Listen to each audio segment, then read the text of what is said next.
Hola! What's happening, everybody? Welcome to sale day at Greyscalegorilla. Happy to be here. Nick just wrapped up over on Facebook Live. I'm going to be doing some stuff here in YouTube. We're going to show you some of my favorite things, and really, I'm going to spend some time breaking down these candy renders that I've been putting out leading up to the sale. But before I do that, I'm going to say some hellos.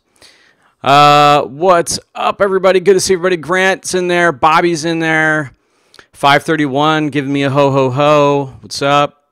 We got Francois from France. We got France coming in. We got Germany. Let's see how many other countries we can get. We're gonna make this a worldwide event right here. It's gonna be great. Gary, what's up, buddy? Nano, what's up?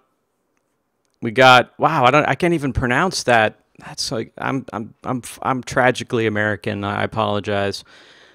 Venezuela, Bosnia, Scotland, Mexico. Are you kidding me right now? This is ridiculous. Nigeria, England, Bulgaria. Oh my God, this is insane. Wow, I feel really, really special that you guys are here. Even wild Russia. That's amazing. Well, I'm just chilling today, and we're going to do this video. We got a big sale going on. My buddy Cooper is out like a light. I got the heater going over there, so he is like completely zonked out. So he's not going to be much fun for us. So, whatever. Dogs will be dogs. I love having him around, though. Maybe he'll wake up a little bit later in the stream, and we can say hi to him. Buenos Aires, Somalia, Iowa, Chicago. Wow, so many people. Algeria, El Salvador. I wish I could. Azerbaijan. Man, I'm not going to pronounce that country right. That's so many places. Ridiculous amount of places.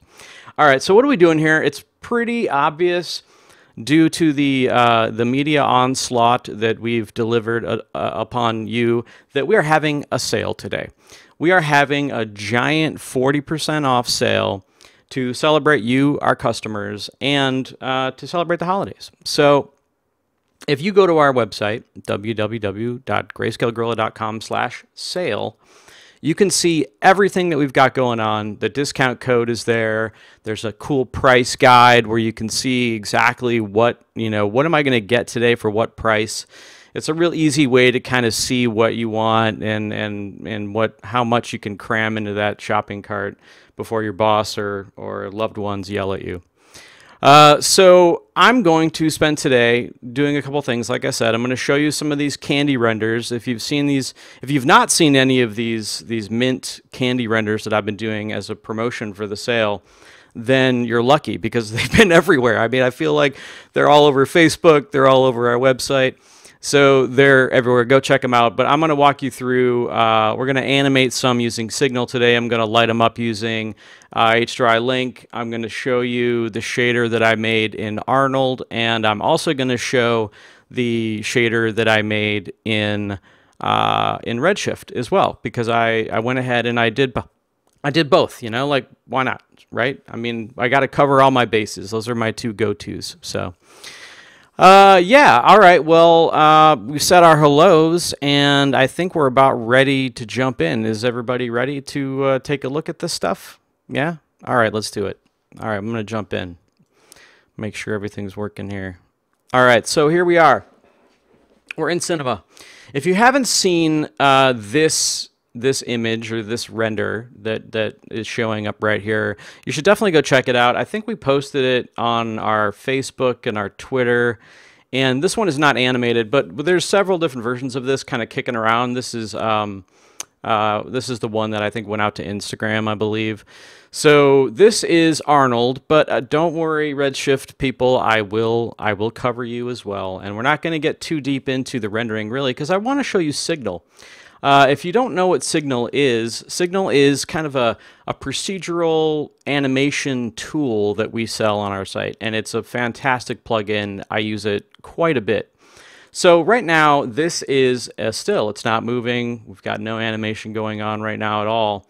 and we're going to liven this up with some animation. Before I do that, I'm gonna probably answer a couple questions for you right off the bat. I bet you're probably wondering, number one, why are my mints so low resolution? Why do they look so low poly? Well, that's because I like to use render time subdivisions surfaces, not the sub-D surface modifier or object here in Cinema, mainly because I want my viewport to be speedy and I don't want all that tessellation happening needlessly in my viewport. So if you look here, if I actually look at one of my peppermints in Arnold here, I've got under subdivision, I've got 3 iterations of subdivision happening on this model. So don't be afraid that the mint looks a little bit square. It won't look like that when I render, I promise. Also, another thing to note, the textures that were made, I did them all in Substance Designer. Let's go ahead and I'll just show you the shader tree. I know I'm jumping ahead, but I have a tendency to do that, so that's okay. Let's go ahead and just look at, we don't want to look at that one. We want to look at this one. Let's go ahead and hit locate. And let's just go ahead and look at let's just look at this texture. I think it's good to see. So this texture was made completely procedurally inside of Substance, which I've been falling in love with lately. So I did this entire thing in Substance and kind of made this texture, and then I output the diffuse map and the normal map, which I believe should be the next map over. Yep. So this is the normal map that is being used. And yeah, so it's kind of a cool workflow. You can kind of get your output maps, bring them into Redshift, Arnold, physical, whatever you're into. Pick your poison. All right, so let's jump down and let's animate some stuff. Okay, so let's say we want to turn this into some sort of animated GIF. Maybe it's a looping thing. Sure. Okay, so let's do the first things first. I want to grab my first set of cloners, and I want these peppermints to kind of flip around and then just kind of land back where they are. All right, easy enough. Let's grab our cloner. Let's go up to MoGraph Effector Plane, and I'm going to go ahead and just slide this over so it's a little bit easier for me to see. Bring the parameter, turn off position, turn on rotation, figure out which direction I want it to spin. I'm going to say I want it to spin this way. It's kind of it's a little more, it's cooler that way. So that's the axis I want Signal to drive. So let's just put a signal tag on here, and I'll walk you through what this thing does. Let's throw a signal tag on here, and it immediately, the icon gives us a little question mark, because signal's like saying, all right, cool, what do you want me to drive, mister? And I need to tell it what to drive. So what am I going to have it drive? Well, I've already told you I've got this plane vector, I got this rotation over here. So I'm going to just drag this P over onto Signal, and that tells Signal, hey, I want you to drive this parameter. And Signal's like, cool, I'm going to drive this parameter, but what do you want me to do with it?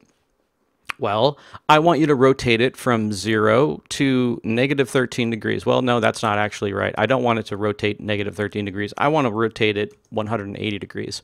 And so if I hit play on this, it's not going to do anything because I haven't told Signal, I haven't given it a beginning and end value here in my time. So I'm just going to grab my beginning of this curve and just drag it down, and you can see it automatically starts to animate my mints. So if I go back to frame 0, I hit play, you can see now we've got an animation happening from 0 to 180 degrees happening over frame 0 to 72. So it's happening in 72 frames. That's pretty darn slow. So I'm going to say I want this thing to happen in, let's say, 30 frames. And I'm also going to drag my end keyframe up. So really, it's happening a bit earlier than 30 frames, but we're going to have a nice hold right here. And I don't want it to just play back once, because if I hit play and I just play this down, those mints are just going to rotate once, and that's not what I want. I want them to loop. I want them to loop continuously.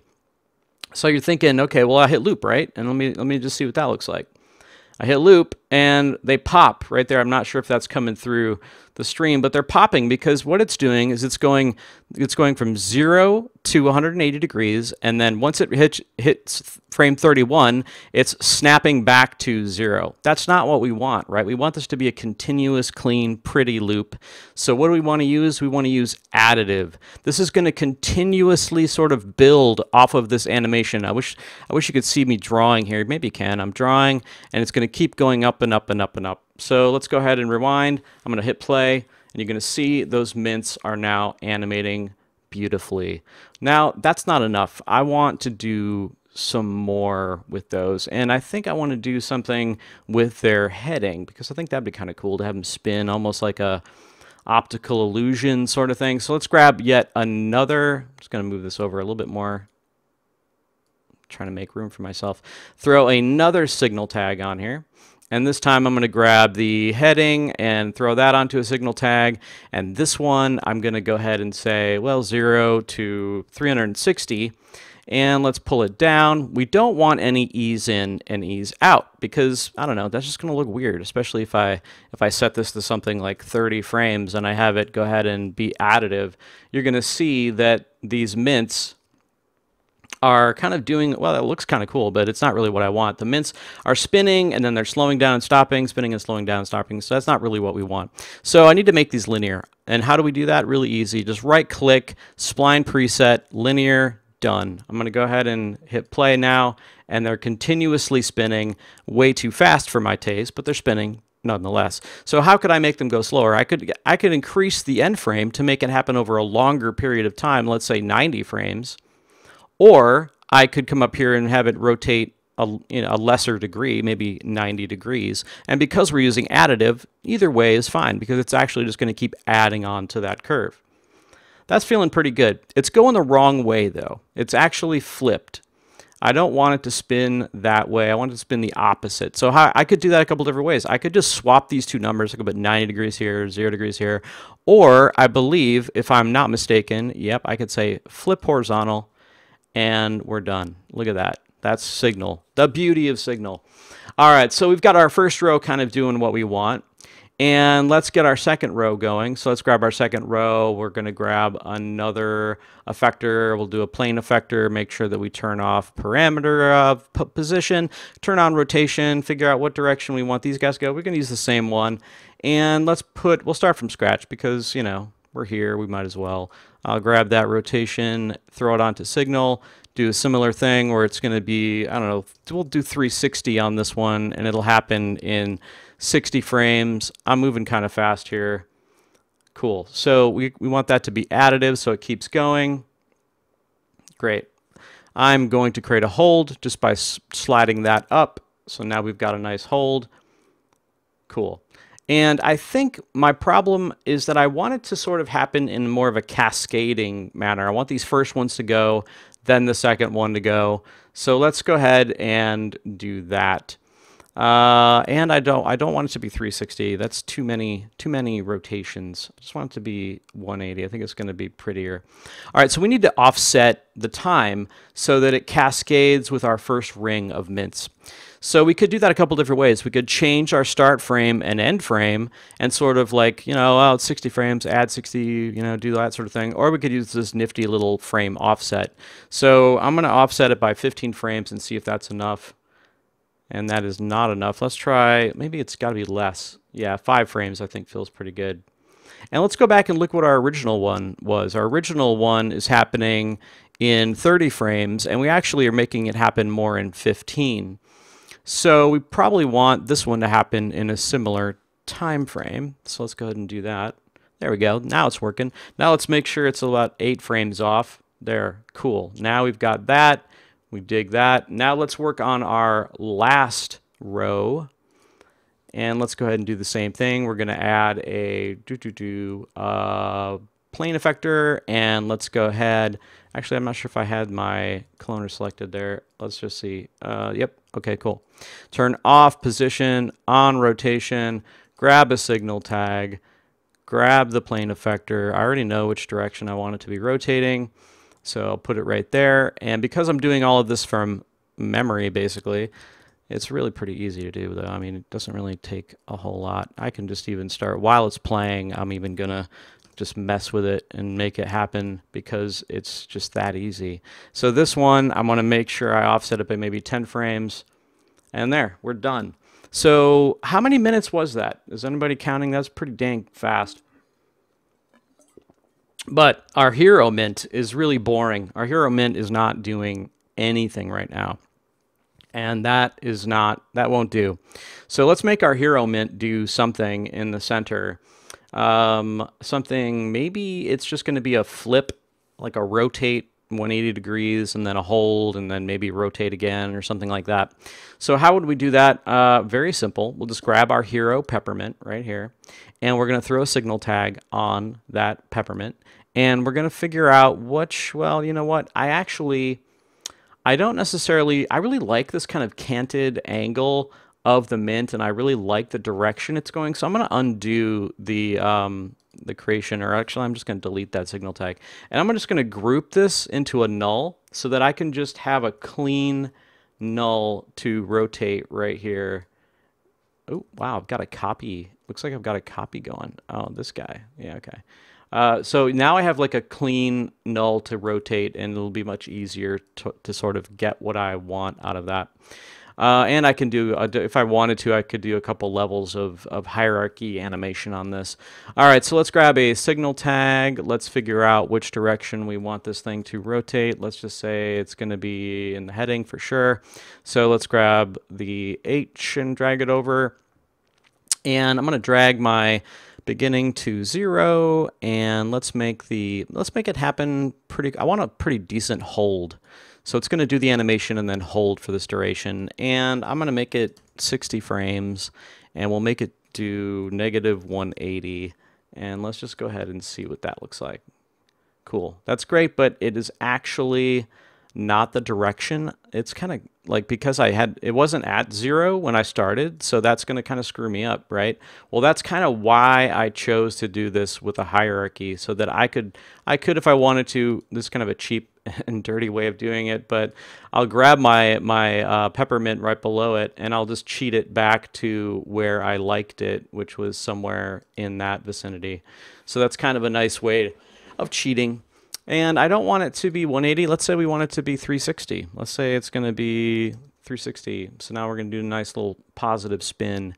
And we want that to happen right away. So I'm not going to have much of an ease in on this. Right there. Cool. Now we're getting a nice loop, but because we've got we're doing kind of everything on the 30. So I'm going to make sure that I'm sticking with that on the 30 frames here. All right, yeah, that's looking pretty good.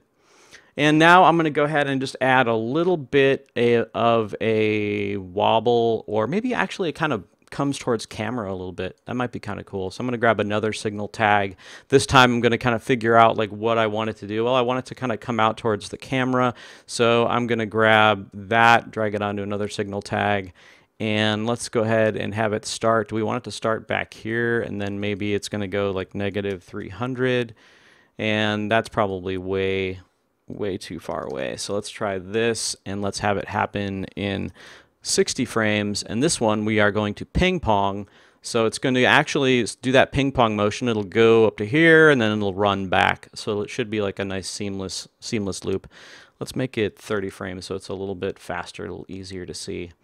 And I'm going to have it go a little bit closer to camera. This isn't necessarily what we want, but hey, we're going to exaggerate it a little bit for the sake of the stream. All right, cool. And maybe we want it to be more of a bounce, more of like a hard bounce, which is very easy to do. So, boom.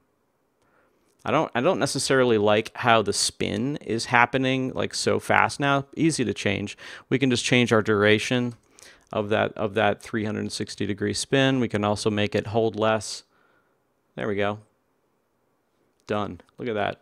Signal makes it very easy to kind of tweak these parameters, very simply layer them up, make it all procedural, and then when the client comes in and says, oh yeah, that's great, but you know, we need it to happen in 120 frames, not 30, it's very easy to go into all these different signal tags and change their end frames. Really simple. So that's kind of how I built this this animation that you may have seen of these mints. I think we put it up on our Twitter and Facebook and whatnot. And then I rendered it out using, I actually used Arnold and Redshift because I wanted to be able to show both methods to you using HDRI Link. But while you're digesting Signal, I'm going to dive back into the chat and answer any questions you might have about Signal because it's absolutely one of my favorite plugins. And then we'll dive more into HDRI Link. So I'm hitting the chat. Let's go ahead and see what's going on over here. We got somebody from GSG helping me out, answering questions.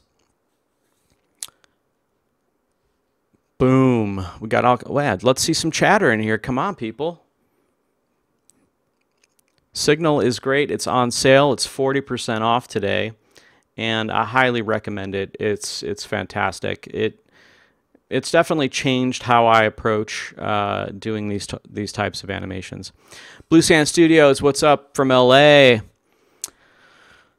Joel, Chad, should I buy Signal? I don't know. Joel, I don't know, man. I'm kind of on the fence. No, you should. Absolutely. Ricardo, what's up, buddy? Bobby, ready to use it. He's ready to use it. It's going to change his bleep up. Just got it. Somebody said, right, Mitch. Blue Sand Signal is awesome. If everybody in here already owns Signal, then what am I doing? I should just jump into the rendering. Yeah, Joel, you're funny. Hey, here's the way to burn in effect, transform, and Signal burn in effect. I'm not really sure what you mean by burn in effect, Chris, but that sounds more like an X particles thing, maybe, if you wanted to use like actual fire or something. Let's see. Where's your must-have? What's my must-have list from Grayscale? Francois wants to know. I would say that HDRI Link suite, definitely. Signal. Gorilla Grade LUTs, which I'll show you in a little bit. Transform. Happy Toolbox Model Pack. If you're doing physical, then absolutely HDRI Studio Rig is a must.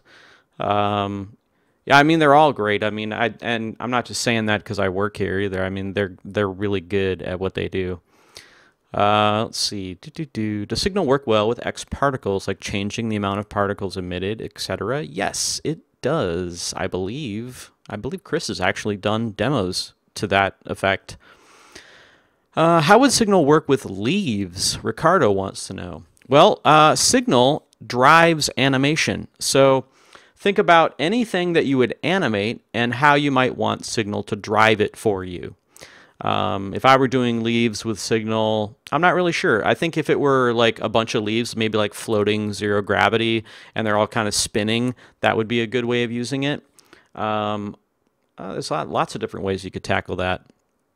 Yes, I'm going to dive into Arnold 5, and I'm going to show you some Redshift as well. I'll start with Arnold because that's kind of what I have up here right now, and that is where I'll start, but I will end by talking about a similar sort of approach using, that's the beauty of HDRI Link and HDRI Link Suite, is that you can use them in a lot of different third-party renderers, and I'm going to show you how they work in Arnold and Redshift. All right, cool. Well, Cooper's stirring a bit. No, he's still out like a light. He's still completely out, that dude.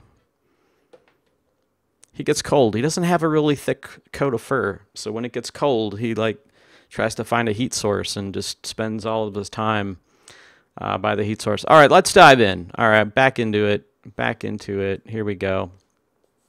Okay. So what am I going to be using? I'm going to be using Arnold 5, and let's go ahead and fire up the IPR, and we're going to wait for that to start. Actually, we'll just kind of make this a little bit smaller, so it'll go a little bit faster, maybe like 25. Okay, so this is using the latest, greatest version of Arnold, which actually has a really amazing subsurface light scattering method called random walk. And you can see, if you've watched it, if you've seen any of these renders, they look great. This subsurface that they've got cooking in this new version is pretty phenomenal. In fact, let's go ahead and, before I jump in, let's just start from scratch here. Let's just go ahead and like kill all the lights. I'm going to actually turn off this quad light even, and now we're just going to look at our HDRI. Actually, we'll kill that too, and we'll start blank. I'm going to turn off our background, and we're just going to have the mints. In fact, I'll even turn off all these clones so that we just have our hero mint. All right, let's use HDRI Link. This is why I love it. It's so easy. So I'm going to grab a Arnold sky, and immediately everything is going to turn white, which is totally normal. I do not, however, want to see it in my camera viewport, like up here. So I'm going to go ahead and under contributions of this light, I'm going to make sure that its camera is at 0 so that we don't see it. If you want to see it in the renderer and not in the viewport, you could just turn it off in the viewport like that. You could do that too. In fact, we'll leave it up so we can see it. All right, so let's go ahead and grab our HDRI Link tag. HDRI Link is on sale, 40% off today only. You probably want to go grab that if you haven't already.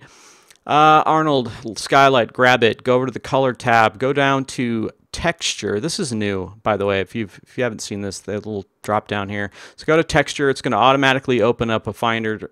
Just close it down, drag the word color onto HDRI Link, and then instantly it loads an HDRI from our HDRI packs. And we've got a lot of HDRI packs. We've got a lot. In fact, for this demo, I'm going to use one of my favorite ones. It's relatively new, Pro Studios Metal.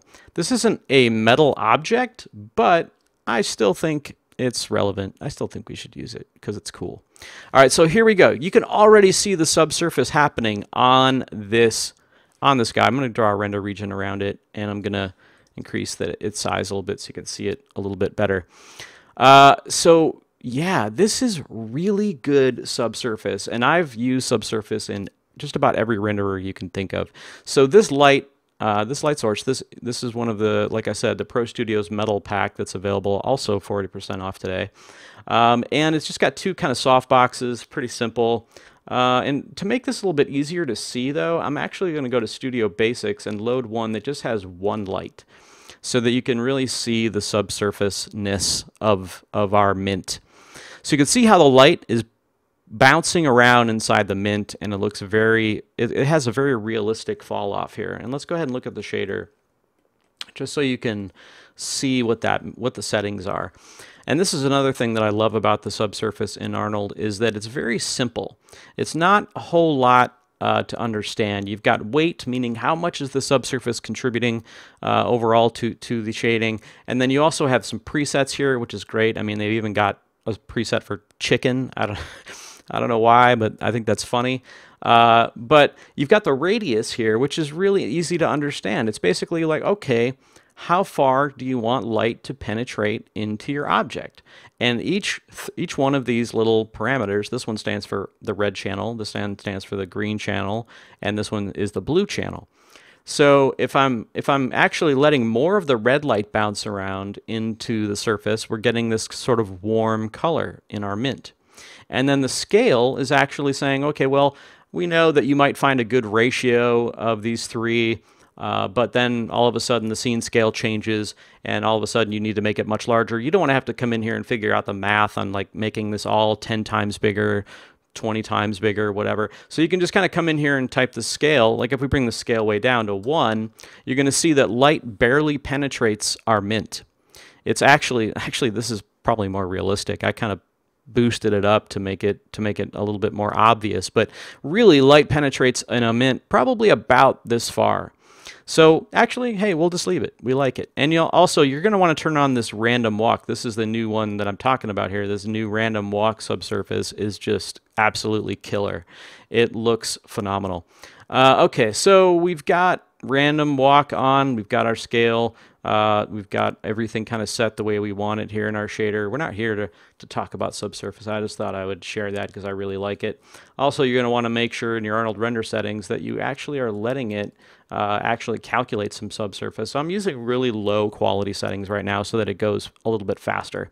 All right, Arnold Sky selected. Let's jump into our HDRI browser. Let's find an HDRI that we like. I'm going to go into one of my favorite packs that we have that are all 40% off today is European Holiday.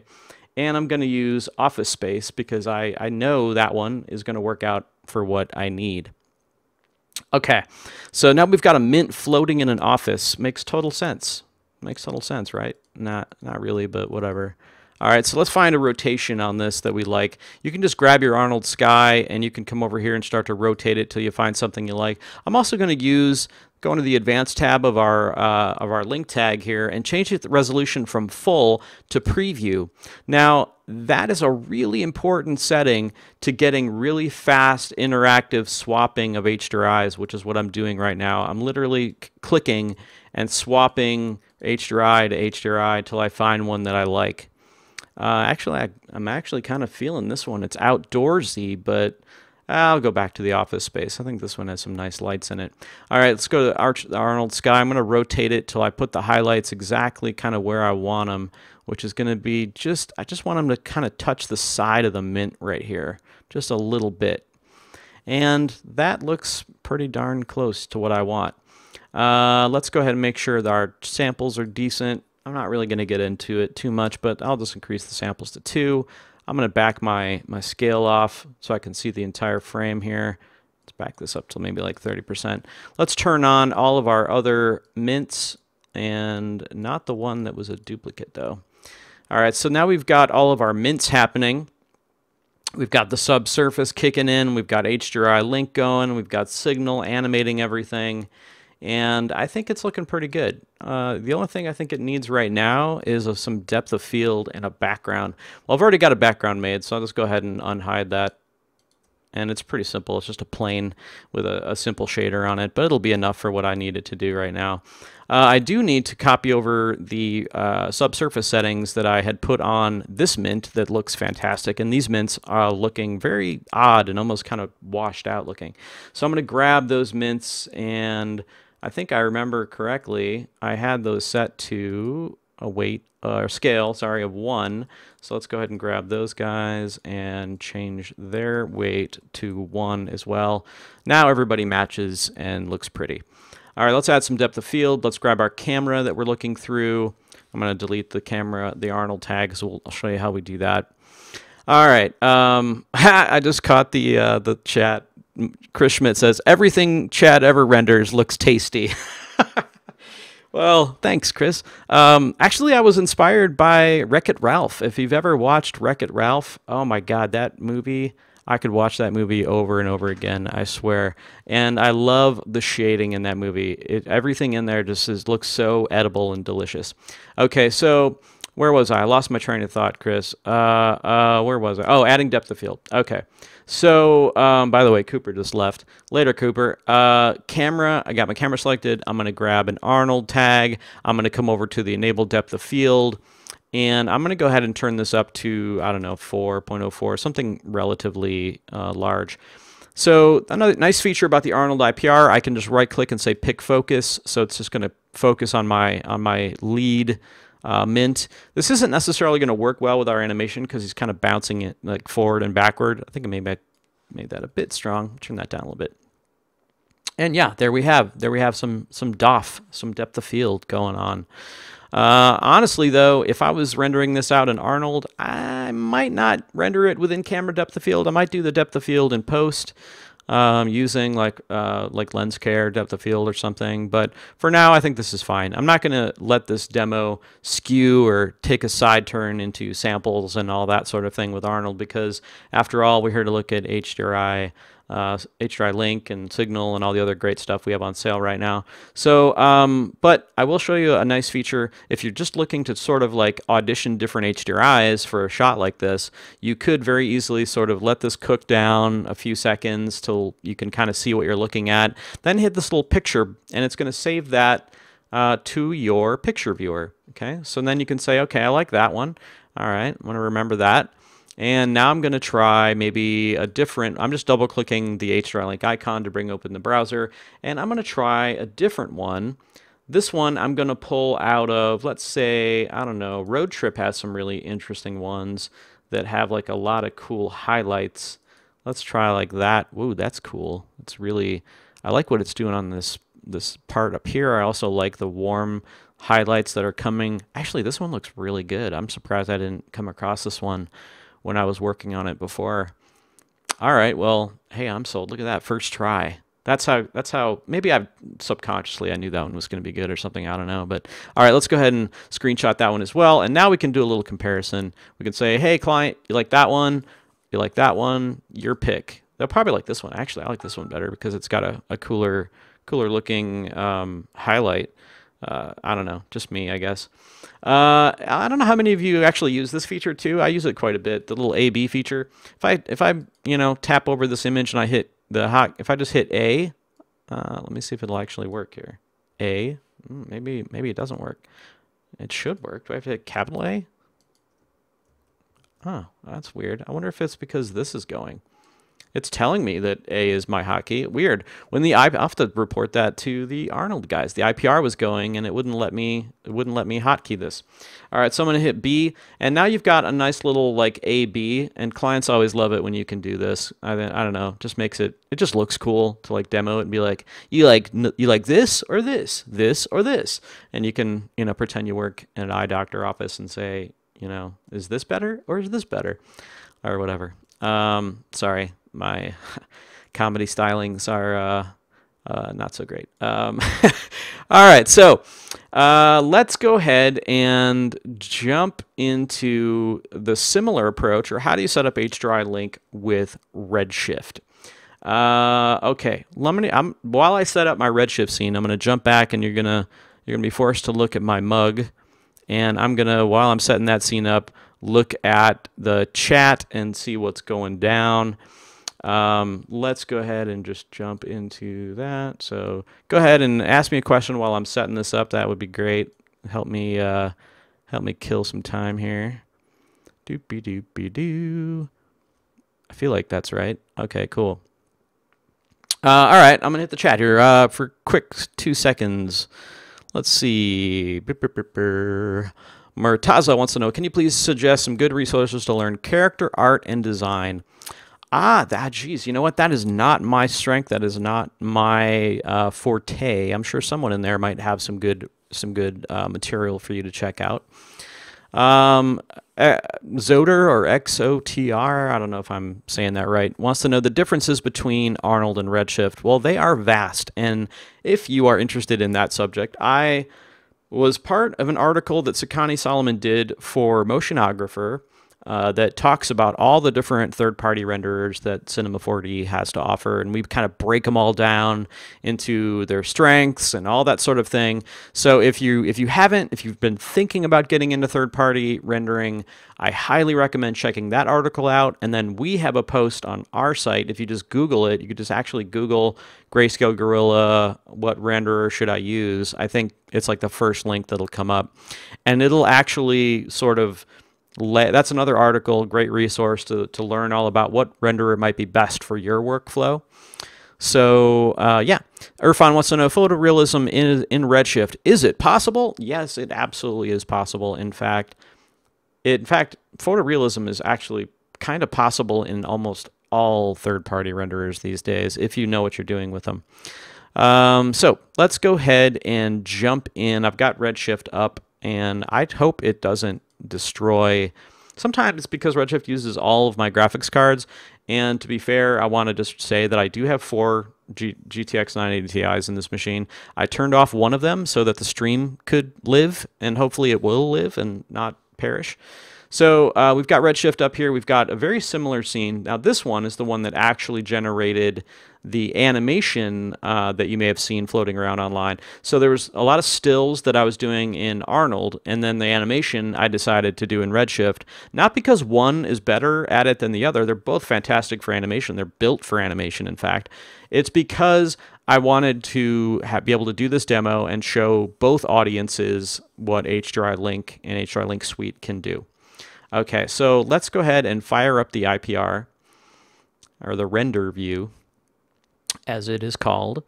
And you're going to notice that it's very fast. In fact, it's already converged pretty much. I mean, I've got a pretty high setting, so it's going to take a minute to converge. But it doesn't have any subsurface.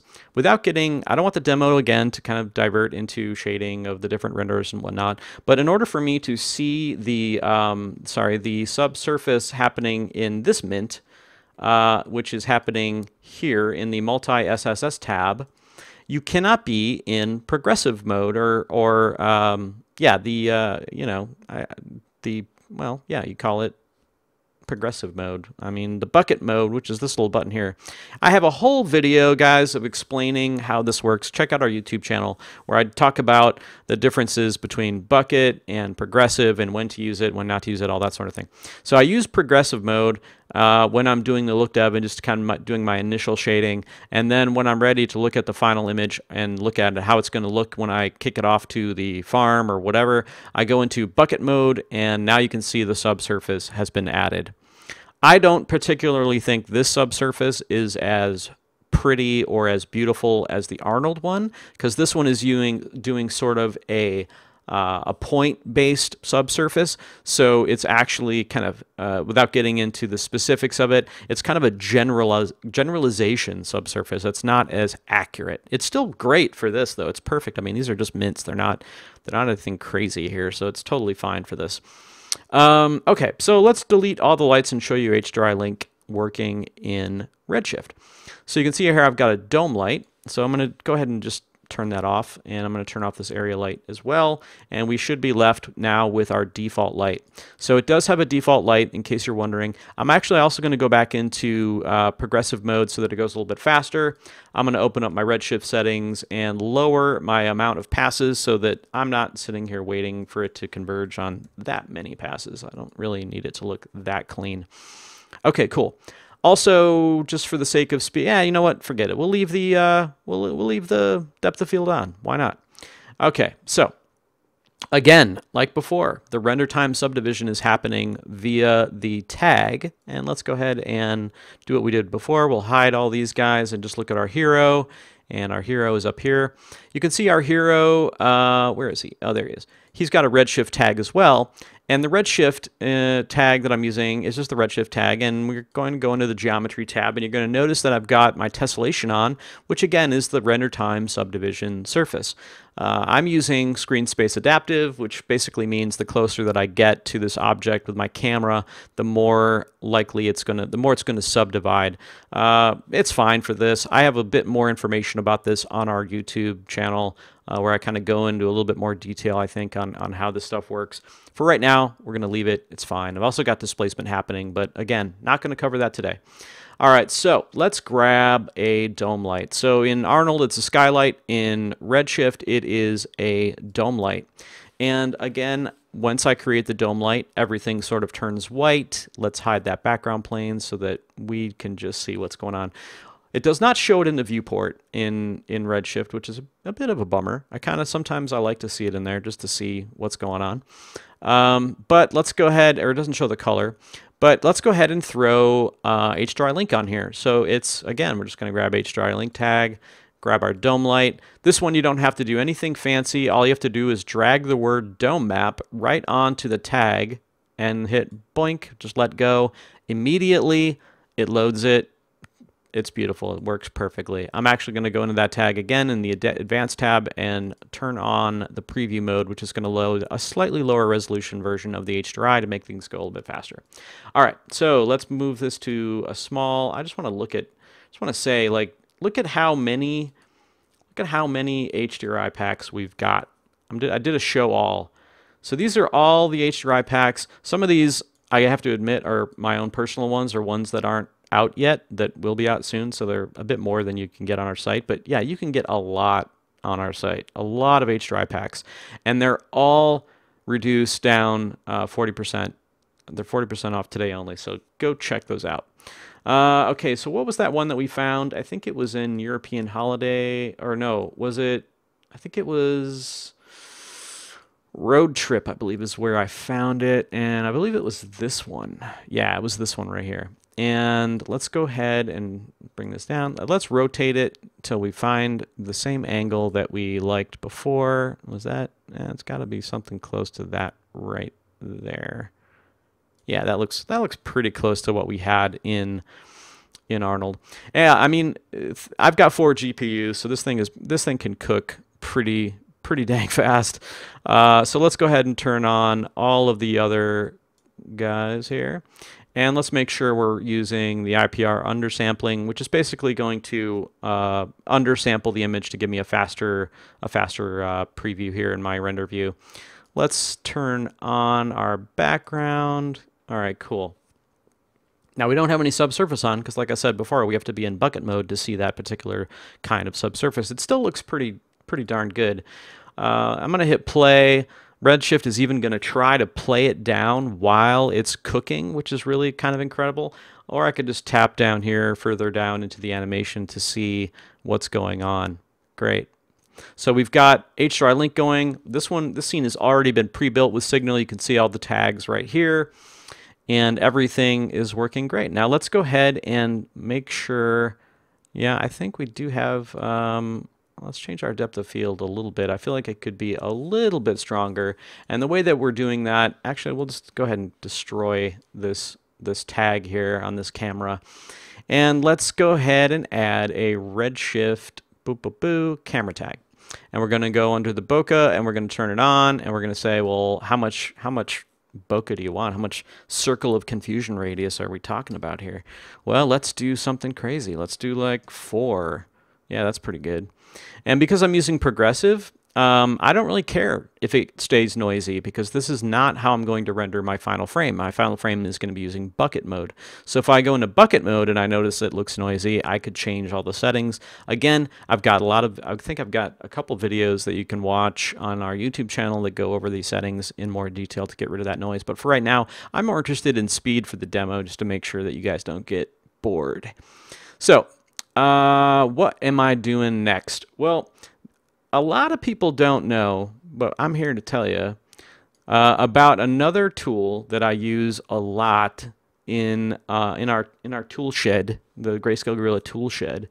It is Gorilla Grade LUTs. That wasn't a dramatic pause. I was actually just taking a drink. Okay, so the Gorilla Grade LUTs, what the heck is a LUT? Well, think of a LUT as a color grade preset that can work in a bunch of different programs. So that is what I'm going to show you, and I don't even, like, normally I would show that to you in After Effects or Fusion or Photoshop or even Premiere, but I'm going to show you our LUTs working inside of Redshift, which is really cool. It's a great way to pre-visualize your color grade before you spit out your final frames and you do all your comping and all of that sort of thing. So let's get a frame here that we like. I like this, only thing is I'm not really, I think I definitely missed having the subsurface in there, so I'm going to go back into bucket mode, and I'm going to use bucket mode just because I like seeing that subsurface and it looks so pretty. All right, so how do we load Gorilla Grade LUTs into Redshift? That sounds crazy. Well, it's really easy. If you have the render view here, I'm going to click on this little gear tab, and I'm going to go over to the, I'm already in the display tab. I'm going to go over to the display mode, and I'm going to change this to LUT, okay? I'm going to change that to LUT, and it'll accept a cube LUT or a .3DL LUT, all different kinds of LUTs. Next thing I'm going to do is make sure that I change my gamma to 2.2. That's because the LUTs that we've created are going to expect that to be 2.2. Now all I have to do is navigate to the folder in which I have my LUTs, which I'm going to attempt to do this in a very sneaky way. And that wasn't really too sneaky, was it? All right, I'm going to attempt to navigate to where I have them here in my directory. Just gotta find them. I know they're in here somewhere. Oh, there they are. All right, so I'm just gonna navigate to where I have my raw LUTs, which are on sale 40% off today. And I'm gonna grab it said it could take a cube format, and we have all cube format. So I'm just gonna grab the first one of that list. Boom. And immediately it loaded up the Age of Aquarius LUT file that's in this folder. And it's got a nice blue cast to it, but it's not really what I want.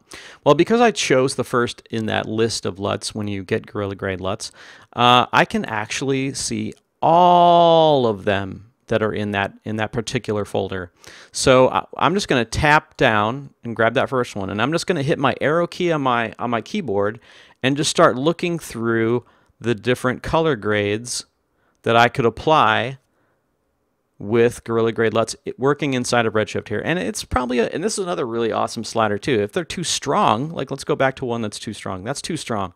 I can just bring the strength down. Just maybe I just want half of that. Whatever you're into, we got it. So let's just go down to one that I like. I think I actually use this one every day. It's called Every Day, Every Day. I know it's kind of redundant, but whatever. And yeah, that looks pretty good. So maybe we want to try a different one. Well, let's just thumb through them all. I mean, this is a great way. Ooh, that one actually is kind of cool, kind of crunchy. That one's cool too. That one's great. That one's cool.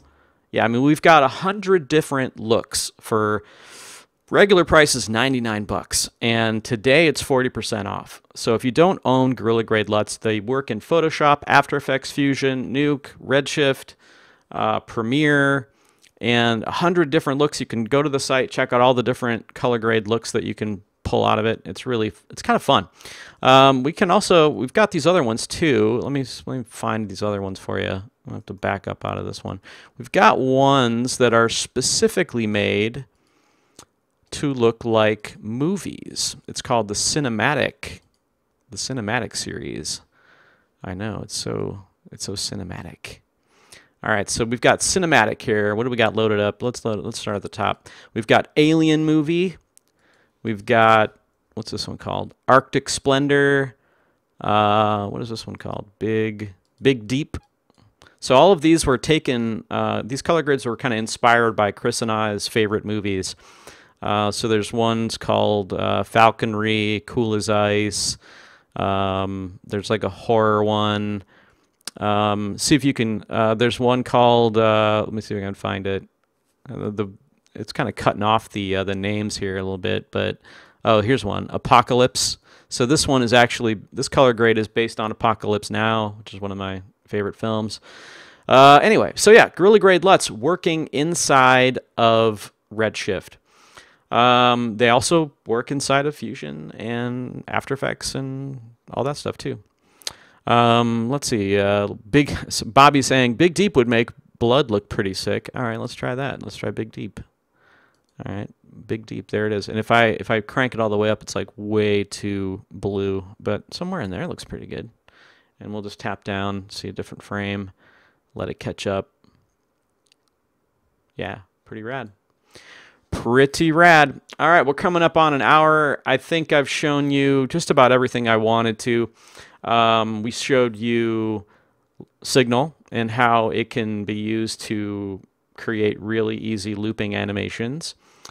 Showed you HDRI Link working inside of Arnold. HDRI Link working inside of Redshift. I showed you Gorilla Grade LUTs. I wish I had time to show you more stuff. We have tons of stuff. Chris is going to be up next. Chris is actually going on at 3, and he's going to be on Twitch. So as soon as I'm done, and I'm not done yet, as soon as I'm done, head over to Twitch and check out Chris's demo. He's going to be showing you his favorite stuff that we make. But right now, I'm gonna look into the chat and answer a few more questions. So if you've got a question you've been waiting to ask, now's the time to ask it. And Cooper has left the building. I guess he had enough of me talking. All right, so Mike, don't forget to thumbs up, everybody. Thanks. Yeah, a few thumbs up, that would be great. And obviously, we've got a lot of great videos. I just actually put out a tutorial not that long ago, an Arnold tutorial about using the Cinema 4D sort of stacking method to do labels really easily in Arnold. Alvy says, my friend started out with third-party renderers. What should he start with? Well, I mean, my answer to anybody that asks me what renderer should I use is always, well, what kind of work do you do? What kind of machine do you have? What are your goals? Like, what's important to you? And those answers that you would give me would help inform my suggestion to you. So I suggest going to either our site or Motionographer to read that article and read up on what's important to you, and maybe there's one that's going to sort of resonate with the kind of work that you want to do. And I think that if somebody wants to help me out, they could post a link to that article in the chat. That would be amazing. I think a lot of people would love to be able to bookmark that and check it out. Korea is in the house. Awesome. Thanks for coming. Do I think that Cinema 4D render engine is kind of outdated? Yes, I do. I think that I'm not going to mince words. I think it's still good, and you can produce good results with it. But I do think that it's long in the tooth, and it's definitely slower compared to these companies that are really breaking new ground every year with their rendering, and they've got teams of people dedicated to these things and really smart people. So yeah. Chris says, don't think we can link. All right, well, you know, just Google it. It's out there. It's out there to be discovered. Any more questions? It looks like I have about 5 minutes left. Bobby wants to know, what makes me choose Redshift over Octane for a project or vice versa? So I get asked that question a lot too, and I gotta say that most of the time I'm using either Redshift or Arnold, and sometimes back and forth if something is not doing what I want it to do. I don't usually use Octane, and that comes down to a few reasons. Number one, I don't find it the most production-friendly renderer. The fact that you can't do light linking just really makes me angry. A lot of what you do as a shading artist, as a look dev artist, is you're linking lights to specific objects to get a certain look, and you lose that ability when you use Octane, which is a real bummer. So I don't use Octane that much anymore. I've moved all of that sort of work over to Arnold and Redshift. Kent William Albin wants to know, asked earlier, but does any other renderer accept LUTs? I don't think in Cinema you can load a LUT in, you can't do it in Arnold yet. Octane, I think there might be a way to cheat it, but it's not as plug and play. But again, I haven't touched Arnold or Octane since 3.06, so I don't know. That may have changed since then. But as far as I know, I've not seen it done this easily before. But they're super easy to use. I mean, you don't have to use them in the 3D application. You could just jump into Photoshop and use it that way. After Effects, use them there. We've got demo videos on our site showing how to use it in all the different programs. So it's definitely, that shouldn't be a hindrance. They're great to have. And if you follow any of my renders that I've done for GSG or on my own or through some of my experimental channels, I use them on every single thing I make. They're just kind of my last step in my process. Great. Corona, looks like somebody's saying that Corona can support LUTs too. That's cool. I'd like to see a demo of somebody using Gorilla Grade LUTs in there. That'd be pretty cool. Kent says he uses them in Photoshop all the time. Thanks, buddy. Thanks, man. Thanks for being a customer. Thanks for checking those out. Midface wants to know, do you think that Redshift being a biased renderer looks much less realistic than a unbiased render engine? In some certain instances, I will say yes, and in others, no. So we just showed you an instance where it's not a ray trace subsurface, so it is a bit of an approximation. So there are going to be some scenarios where I could create something with a random walk Arnold subsurface that's going to look more realistic than the current Redshift subsurface. I truly don't believe that photorealism is 100% on the renderer. I think that a lot of it has to do with the person behind the renderer, because you can get photorealism out of physical, you can get photorealism out of a lot of different renderers if you know what you're doing. So that is sort of my answer on that. I think that they can all do it. It's just what features do you want, and how much, like, where do you put the features to speed ratio when you're thinking about it? Like, do I value speed over features? Do I value features over speed? Do I want to balance? So those sort of questions are the ones that you have to ask yourself. Amar wants more Arnold tutorials, like Arnold volumes, emissions. That's a good one. Yeah, I'll put that on my list. I have not tackled Arnold emissions or any of that sort of thing, I don't think, to my not that I'm aware of, but I'll definitely put that on my list. All right, we wrapping this up here. We got about a couple, maybe a minute left. Any other questions before I jump off? Let's see. Oh man, I'm not gonna be able to say that. Sajipan. What will you say to new learners? I will say to new learners, GreyscaleGorilla.com has an enormous amount of free tutorials. So spend some time there going through all of our tutorials, learn as much as you can, and just soak it all in. There's so many good resources out there for learning, even for free. We have paid stuff on our site, but we also have a ton of free stuff.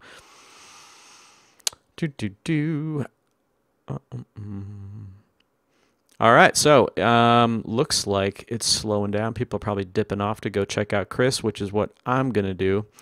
Thank you so much, everybody. Thank you for dropping by. Thank you if you've purchased anything today or even in the past. Thank you very much for being a Grayscale Gorilla customer.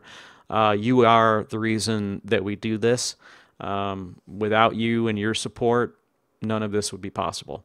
So thank you very much from the bottom of our hearts. And we hope that you have fun today. Checking out all the live streams. Chris is over on Twitch. He's probably going to go live any second now. So get over to Twitch. Let's watch Chris. Check out the sale, 40% off everything today except for X Particles, but it's a lot of stuff still. GreyscaleGorilla.com/sale, GreyscaleGorilla.com/live to check out our live streams. And again, thank you so much, guys, and I will see you on the next one.